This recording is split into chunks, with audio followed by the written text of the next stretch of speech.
The Wreck of the Hesperus by Henry Wadsworth Longfellow. It was the schooner Hesperus that sailed the wintry sea, and the skipper had taken his little daughter to bear him company.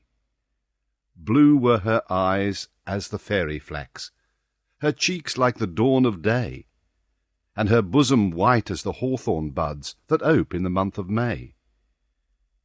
The skipper he stood beside the helm, his pipe was in his mouth, and he watched how the veering flaw did blow the smoke now west, now south. Then up and spake an old sailor, had sailed the Spanish Main. "I pray thee, put into yonder port, for I fear a hurricane. Last night the moon had a golden ring, and tonight no moon we see." The skipper he blew a whiff from his pipe, and a scornful laugh laughed he.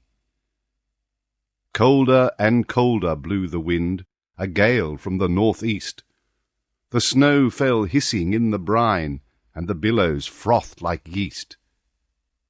Down came the storm and smote amain the vessel in its strength. She shuddered and paused like a frightened steed, then leapt her cable's length. Come hither, my little daughter, and do not tremble so, for I can weather the roughest gale that ever wind did blow." He wrapped her warm in his seaman's coat against the stinging blast.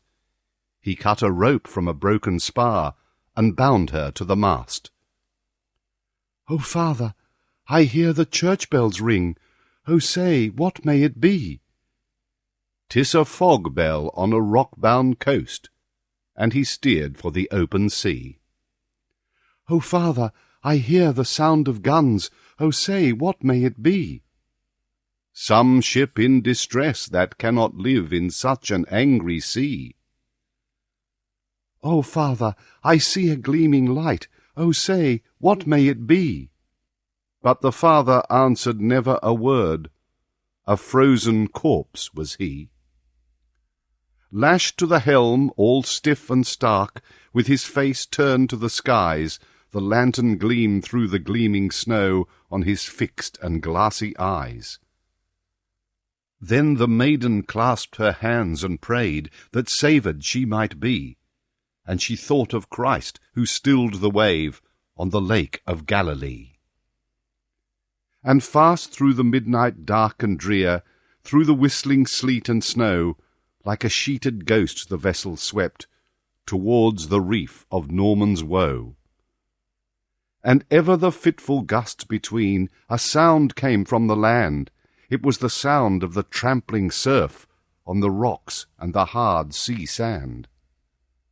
The breakers were right beneath her bows. She drifted a dreary wreck, and a whooping billow swept the crew like icicles from her deck.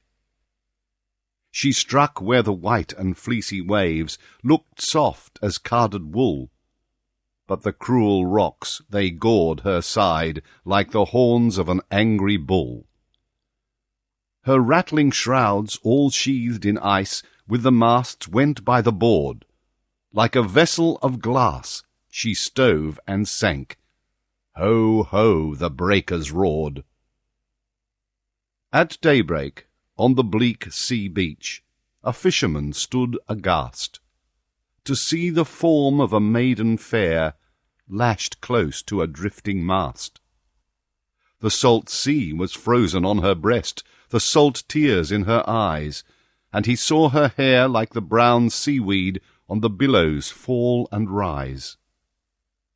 Such was the wreck of the Hesperus in the midnight and the snow. Christ save us all from a death like this on the reef of Norman's Woe.